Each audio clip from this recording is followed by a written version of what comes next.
kanilang pamilya at mga panauhin ang model scale ng itatayong arena dito sa Bulacan kasama na ang iba pang mga infrastruktura. Nagkaroon din ng pagkakataon na makapag-usap-usap ang mga ministro kasama ang mga panauhin, mga punong bayan sa lalawigan ito at iba pang mga mahahalagang tao na nakarating sa pagkakataong ito.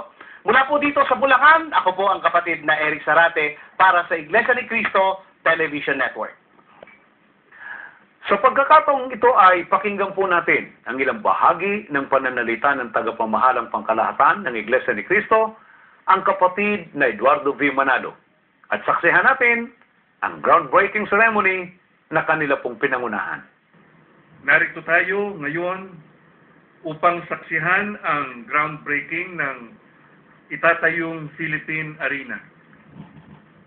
Dahil po sa mabilis na paglago ng Iglesia ni Cristo, nangangailangan ito ng isang lugar para sa mga kapatid na mapagdadausan ng mga malalaking pagkakatipon, mga natatanging okasyon at iba pang mga aktibidad.